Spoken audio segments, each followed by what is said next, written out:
Hola queridos estudiantes de segundo, esta clase corresponde a nuestra cuarta clase de sistemas familiares del sábado 9 de mayo del 2020. Bueno, hoy con esta clase vamos a iniciar, dar apertura a la unidad 2, un poco como les anticipaba en los respectivos foros. Estas primeras 4 unidades tienen una dificultad bastante grande en función a los marcos teóricos y a los textos que usamos también de referencia.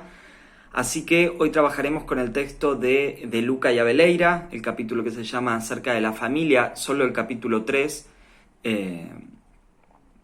Espero que no se desalienten en el encuentro con un material que tiene demasiada información y que seguramente nos lleve al menos 2 o 3 clases poder ir desglosando algunos aspectos. Incluso hay algunas temáticas que las vemos más adelante en otras unidades, ¿sí? Entonces, para esto he subido una guía de lectura y mi propuesta de hoy es darles las páginas donde pueden rastrear algunas de las ideas centrales basadas en la explicación y en los puntos, el punteo de texto que hagamos hoy un poco a partir de este video, ¿sí? Bueno, en la unidad 2 retomamos y fuimos un poco a la base, ¿no? Al autor de referencia, Edgar Morin, del paradigma de la complejidad, como una herramienta teórica que nos permite empezar a pensar justamente de modo complejo, yendo más allá o superando los reduccionismos a los que podemos caer en el abordaje de una familia o de la clínica en general, ¿no? Como un nuevo paradigma para poder empezar a pensar la realidad, la sociedad y los sujetos, soportando la incertidumbre, agujereando los saberes, no queriendo reducir todo a explicaciones lineales, certeras y a leyes que expliquen todo, ¿no? En esta idea de contraponernos al paradigma de la simplicidad en este intento de reducir los elementos para poder explicarlos más, ¿no? Sino soportando las contradicciones, las incertidumbres y esto complejo como punto inicial para poder empezar a pensar a los sistemas familiares. Poco a poco entramos ahora en otro aporte muy interesante que tendrá que ver con los aportes de lo vincular. Poder empezar a pensar desde una óptica vincular, donde el foco está puesto en lo que veíamos en nuestra primera unidad, en lo intersubjetivo, ¿no? En eso que se da entre esas relaciones, esos vínculos, esas matrices de intercambio que se producen entre los sujetos y que suceden, claro está, en los sistemas familiares, ¿no? Bueno, este texto, Abeleira y De Luca, son 2 psicólogas argentinas, de La Plata incluso. Vivi De Luca fue titular de Psicología Evolutiva 2, cátedra de la que he sido parte, y el trabajo de estas 2 colegas se ha visto mucho tiempo dedicado a lo que tiene que ver con la psicología forense, jurídica, en el trabajo con familias, con el abordaje de violencias familiares, así también como lo ha hecho Sara Mores, que tienen esta mirada vincular y sistémica para poder empezar a pensar la complejidad de las familias y sus abordajes, ¿no? Este texto tiene muchísimos conceptos juntos y condensados en una especie de resumen en la que parece que ellas se proponen ordenar y dejar en claro y rever algunos de los aportes teóricos básicos para empezar a pensar a la familia desde una matriz inconsciente, relacional y vincular, ¿no?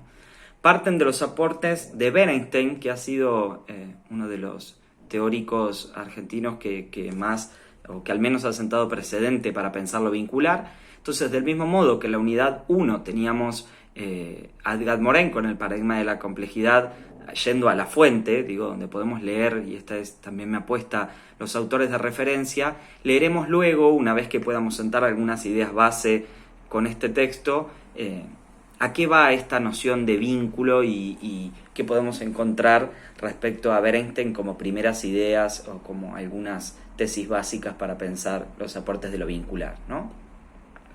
Bueno, les dejé una guía de lectura. Hoy vamos a trabajar con este texto acerca de la familia, capítulo 3. Ustedes tienen otra versión, creo que no es exactamente esta porque no podía subir el texto por el peso del archivo o algo así, por eso es que en el que subimos está el capítulo 3 y 4, pero es solo el 3. Y mi idea es que hoy trabajemos hasta la página 53, ¿sí? Hay conceptos y cuestiones que aparecen en el texto que las iremos viendo más adelante y poco a poco, ¿sí? Bueno, primero vamos a partir de esto que yo les ponía digamos, en la guía de lectura y que también lo encontramos de modo ordenado en el texto primero, como una diferenciación de dos niveles de funcionamiento de las relaciones familiares, ¿no? Tomadas de Bernstein, y que nosotros podemos pensar también como dos niveles de análisis para el momento de pensar la clínica, ¿no? Un nivel observable, que tiene que ver con lo accesible a la conciencia, lo manifiesto, aquello que uno puede ver desde fuera, ¿no? Si nosotros ahora saldríamos y nos encontramos en una plaza, si eso fuera posible, podríamos ver de modo observable la relación que tiene un padre con un hijo o una hija mientras están jugando en esa plaza, ¿no? Eso sería una cuestión más observable de lo que uno puede ver en sentido manifiesto. Y por otro lado, un nivel al que llamaremos lo inferible, que da cuenta de los aspectos inconscientes o de aquellas lecturas que nosotros podemos hacer desde un marco teórico, ¿sí? Esto es lo que podemos rastrear un poco en Abeleira con estos conceptos, y les propongo que, yendo al primer texto de nuestra cursada de Sara Mores, Clínica Familiar, en la anteúltima página, antes de empezar con la viñeta clínica, nombra también esto, ¿no? Dice, cuando una familia consulta la miramos desde dos órdenes. Un orden observable, que es tal como la familia se presenta, las relaciones familiares tal como las vemos, y a partir de estas relaciones vamos a acceder a otro orden, inferible, no consciente, que se nos presenta en forma directa, que no se nos presenta en forma directa, que no es manifiesto. A este orden accederemos a través de la realización de entrevistas familiares diagnósticas que nos permitan detectar los pactos y acuerdos que obstaculizan el crecimiento familiar. ¿A qué vamos con todo esto?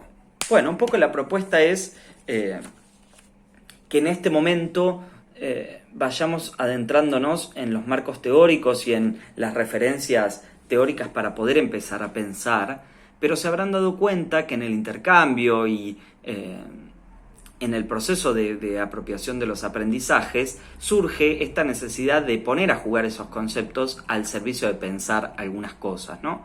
Había en segundo A una de las compañeras que en lo referente a psicología de grupos traía la referencia de la película Toc Toc para pensar lo grupal, ¿no? O otra de ustedes comentaba un poco su propia situación familiar y que veía cómo cada familia o cómo diferentes miembros de la familia habían tomado distinto esta situación de pandemia, que la podemos pensar como una crisis, como algo que viene a romper con lo que estaba dado, ¿no? Digo, todas estas lecturas que podemos hacer de la realidad o de lo manifiesto es a lo que llamamos este orden inferible. ¿Por qué es importante esto?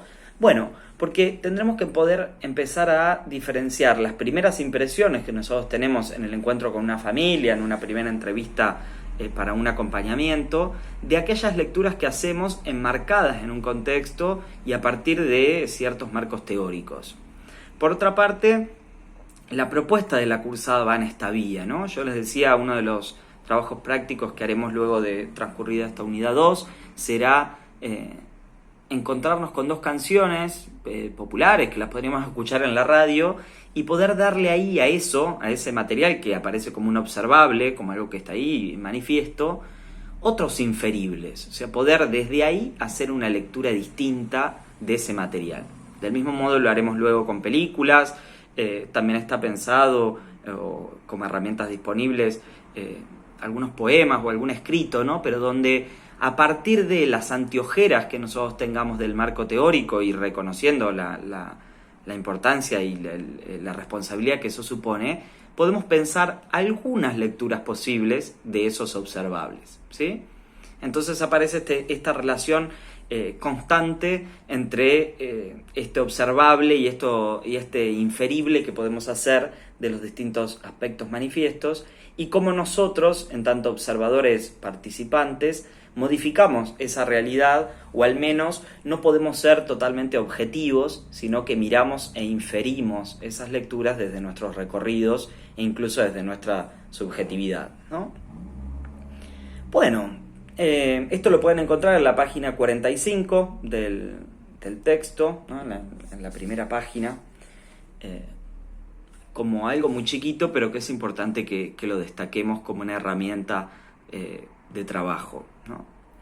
Bueno, encontramos en el texto esta idea de cómo Berenstein diferencia el parentesco de las nominaciones, ¿no? que se han asignado a los parentescos, así como los sentimientos que aparecen en juego. Y aparece una diferencia un poco tajante entre un parentesco natural y un parentesco cultural, ¿no? Bueno, esto va a ser las bases que nos empiezan a permitir pensar la diferencia entre lugar y función. Es decir, desde qué lugar nosotros nos paramos para decir que algo o alguien es familia nuestra, ¿no? Está en el discurso común esta idea de los amigos que son como hermanos, otros familiares que pueden haber tenido algún vínculo sanguíneo, pero que no tienen una representación alguna para nosotros, ¿no? Esta cuestión de los padres, el padre o la madre de corazón, separado de los padres biológicos, que podrían ser genitores, aquellos que han engendrado a ese hijo, pero que nunca tuvo un lugar de hijo como tal, ¿no? Esto lo iremos desarrollando un poco más en profundidad más adelante, pero esta mirada y esta problematización de los diferentes cambios que han ido surgiendo en los sistemas familiares y en la relación que las distintas épocas conformaron en las estructuras familiares. Es decir, nosotros hablábamos de este intercambio y este interjuego entre sujeto, vínculo, cultura, ¿no? Decíamos, las familias nunca están por fuera de sociedades y no es el mismo modelo de familia en tanto formato el que teníamos en los 60, en los 70 que actualmente, por ejemplo, ¿no? Entonces, bueno, algo de estos cambios en estos sistemas empiezan a poner de manifiesto cada vez más esta diferencia entre el lugar que los miembros tienen en el parentesco respecto a la función que ocupan, ¿no? Para una primera diferenciación les diré que el lugar es aquel nombre dado por la cultura, ¿no? Desde el sustento biológico sanguíneo y también lo que la cultura espera que se cumpla desde esos lugares, ¿no? Entonces tenemos, lo rastreamos en el texto, pero los lugares que apuntan a los de madre, padre, esperen que lo vamos a rastrear acá.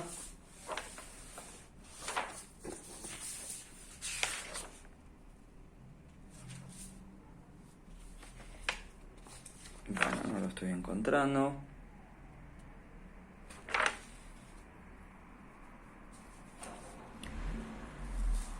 Bueno, no importa. Decíamos, son aquellos lugares que la familia asigna como nombre de parentesco, ¿no? Como los significantes, las palabras que nosotros conocemos para hablar de las funciones de la familia, ¿sí? Que los vamos a diferenciar de la función en tanto aquella operatoria simbólica o ese otro significativo que ofrece sostén o corte más allá de su conexión sanguínea o de parentesco, es decir, aquel otro significativo que cumpla ese rol como tal. Podemos escuchar, por ejemplo, niños que han sido criados por sus abuelos, ¿no? Donde las funciones que el lugar asigna o lo que se espera socialmente o la cultura espera que cumpla una madre o un padre, los cumplen otros que en tanto lugar son abuelos, pero la función que están cumpliendo es más bien de ahijar, de amparar, sostener, cortar y diferenciar en pos de la constitución del psiquismo de ese niño, ¿no?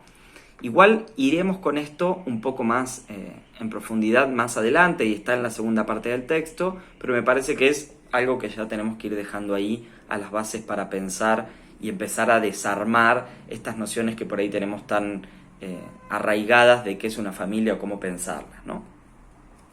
Bien, por otro lado, las autoras nos hablan de el concepto de vínculo diferenciado de relación, ¿no? Digo, no es lo mismo la noción de vínculo que la de relación, y diremos que el vínculo tiene que ver con aquella ligadura inconsciente, con una matriz inconsciente que pone en juego el encuentro con el otro y esa construcción conjunta y continua que se da con el otro, ¿no? Es decir, alguien es hijo de, en tanto hay alguien que es madre de, ¿no? Digo, bueno, Julián es el hijo de Susana porque Susana es la madre de Julián, ¿no? Aparece esta reciprocidad de lo vincular respecto a, bueno, Julia es amiga de Paula porque Paula es amiga de Julia, ¿no? Una cuestión que no podemos nombrarnos si no es en función al otro.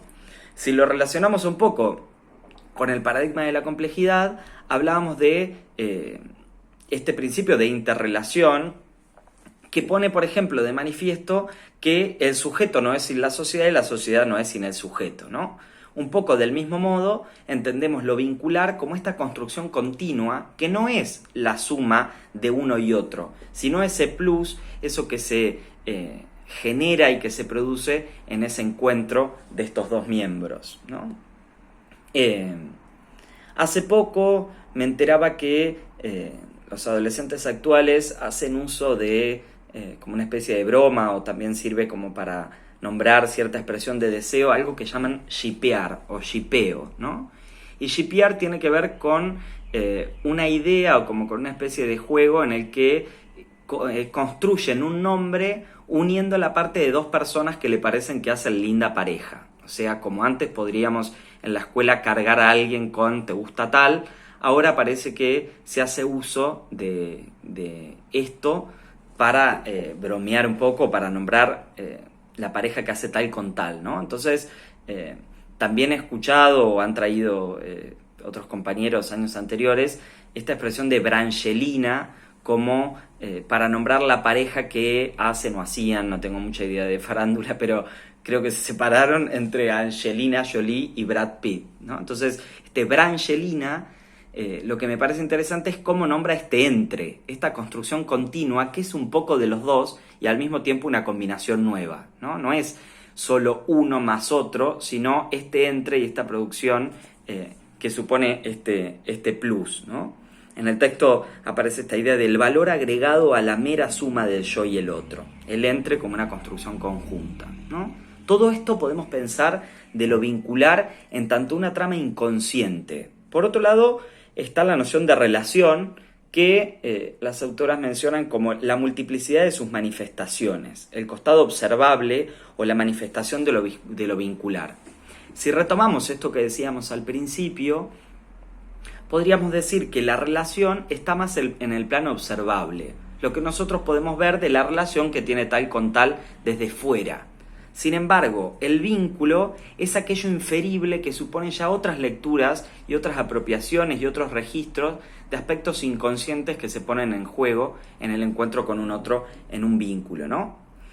Estos aspectos inconscientes, ¿de qué nos hablan? Nos hablan de que a veces nosotros tenemos la percepción de que tal persona ya la conocemos, que nos cae bien de entrada, o por el contrario, alguien que por alguna razón no nos cierra, ¿no? Donde hay ahí algunos aspectos que se perciben del otro, que tienen cuestiones inconscientes y marcas inconscientes de las historias y de los recorridos que cada uno de nosotros vamos teniendo y van quedando o dejando marcas a lo largo de nuestra vida, ¿no?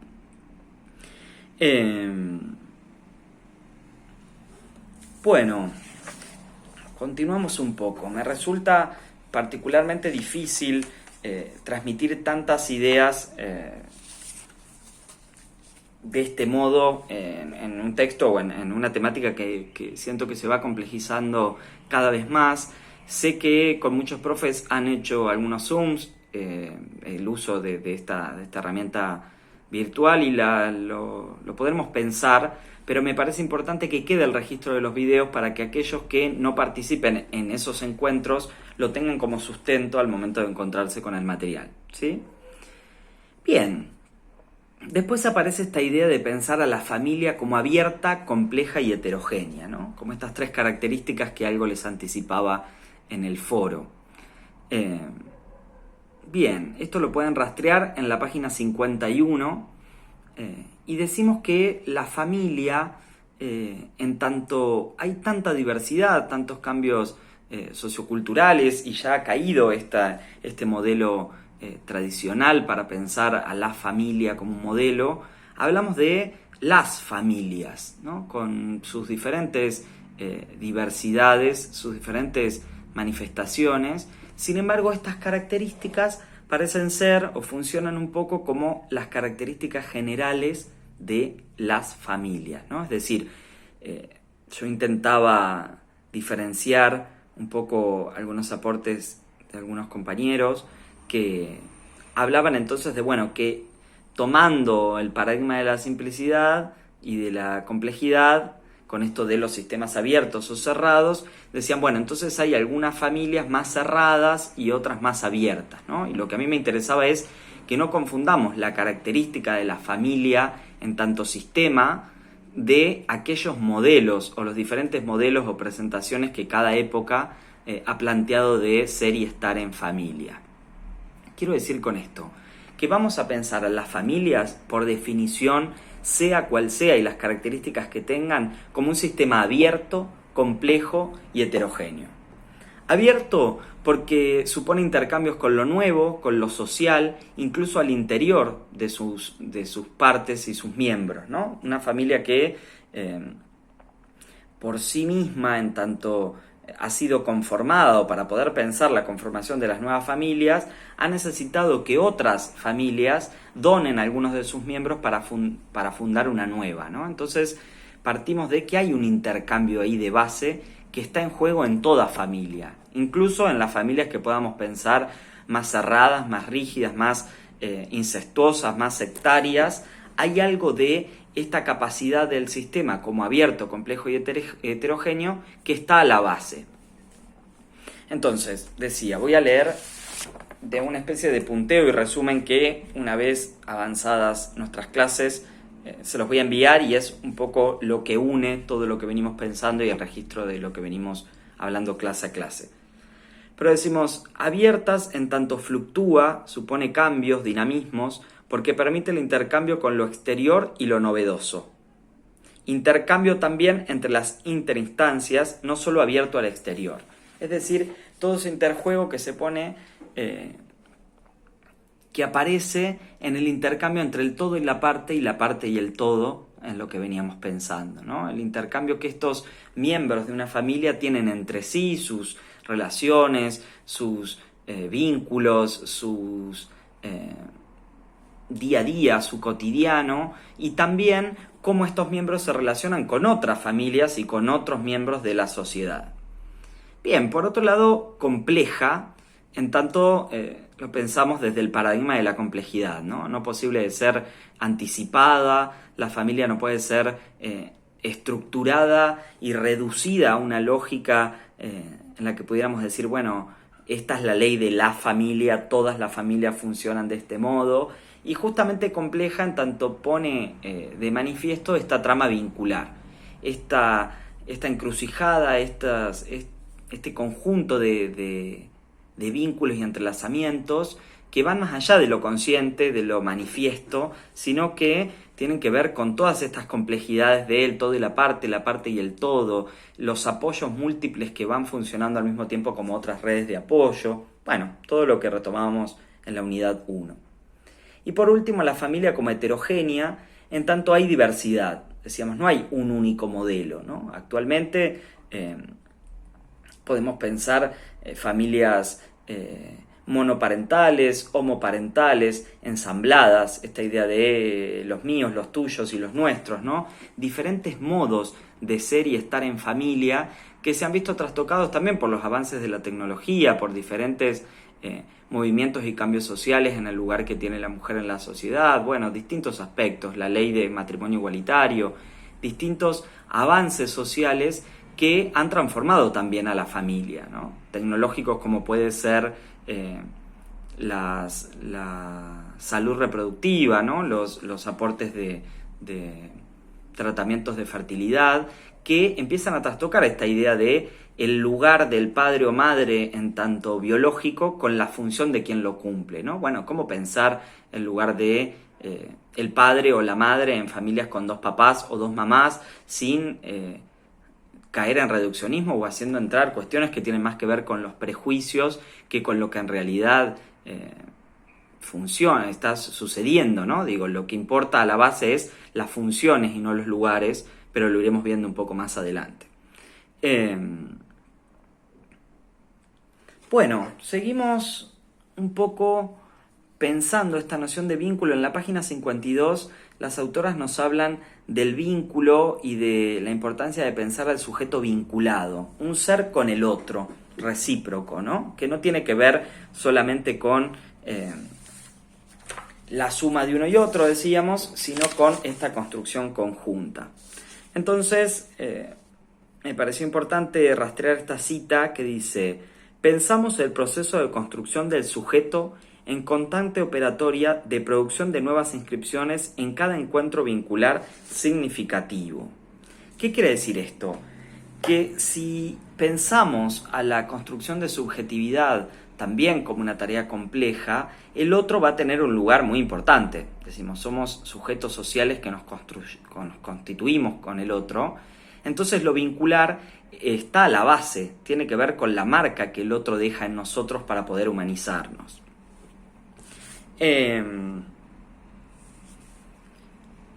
Bien, a ver, voy a seguir un poco más con la guía. Siento que está quedando un poco desorganizado en el intento de estructurarlo. Continuemos un poco a la letra del texto, en la que las autoras nos hablan de diferentes dimensiones del vínculo. Esto es muy importante y lo iremos trabajando también a lo largo de la cursada. Bueno, primero tenemos que dejar en claro que desde el psicoanálisis hablamos de que no nos relacionamos con el otro real, sino con la representación que nos hacemos del otro. ¿Qué quiere decir?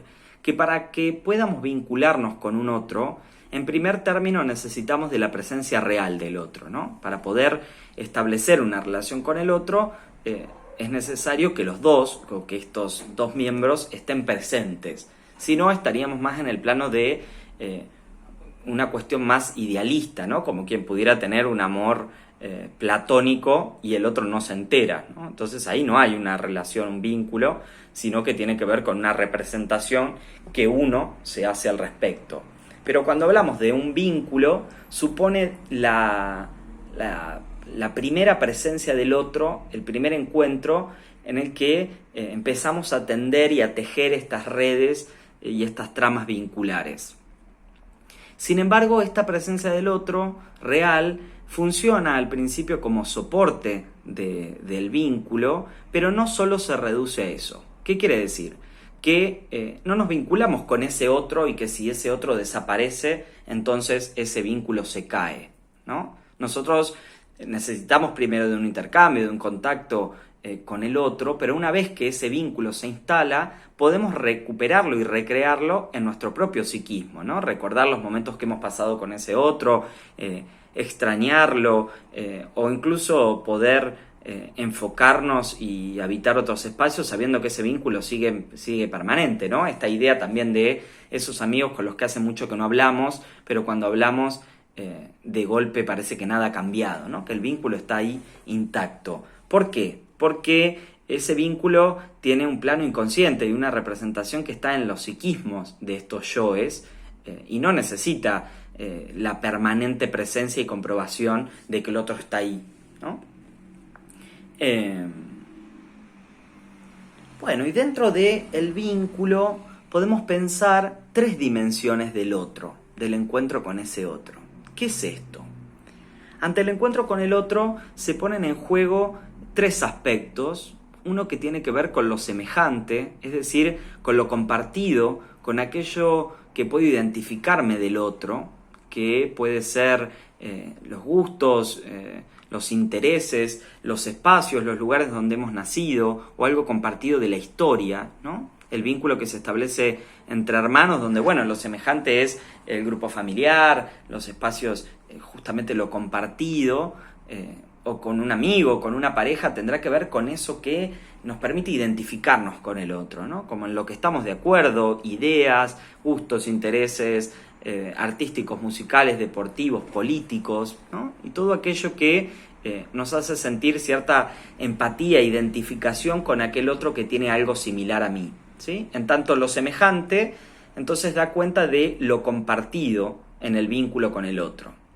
Pero al mismo tiempo, y en igual presentación, o sea, estos tres tiempos coexisten, tenemos la dimensión de lo diferente, es decir, aquellos aspectos del otro que no nos identificamos, que no son compartidos, pero sin embargo sí son compartibles, es decir, posible de ser compartidos por el otro cuando puedo conocerlos por intercambio, como estos gustos, historias personales, ideales políticos, aquellas cuestiones que puedo conocer o saber del otro si el otro me los cuenta, pero no los comparto. Sin embargo, puedo soportarlos, ¿no? Respecto a esto podemos también hacer entrar algo de la historia personal, ¿no? Esta cuestión que aparece en la conformación de las parejas en los primeros tiempos y donde hay ahí una historia previa, ¿no? Historias de otras parejas o de otros vínculos amorosos y que preexisten a la constitución de este vínculo que se está conformando, ¿no? Y que, bueno, pueden ser compartibles en tanto el otro me cuenta cuáles han sido sus vivencias, sus historias, pero que, bueno, no tienen que ver en este momento con nosotros, ¿no? Con esos otros puntualmente. Y por otro lado, tenemos la dimensión de lo ajeno. Lo ajeno es aquello inasimilable, dicen las autoras, no compartido ni compartible, en tanto aspectos inconscientes en el encuentro, que no son representables del otro e incluso desconocidos por el propio yo, ¿no? Tiene que ver con aspectos, puntos oscuros de la personalidad de uno o del otro, ese punto en el que decimos nunca podemos terminar de conocer del todo al otro, porque uno mismo no puede conocerse del todo ni anticipar todo, ¿no? Si pensamos del mismo modo que a las familias como abiertas, complejas y heterogéneas, a un psiquismo que está en permanente interjuego en este orden y desorden entre el determinismo y el azar, hay un costado azaroso y desconocido, inconsciente del propio yo, que no puede ser puesto de manifiesto. Y ahí es donde encontramos muchas veces las repeticiones, lo que en la clínica psicoanalítica se piensa como repetición de estos rasgos o estas matrices inconscientes que se repiten en las parejas, ¿no? Bueno, siempre tal se ubica de tal modo respecto a sus parejas, ¿no? Siempre parece que fueran la madre, siempre lo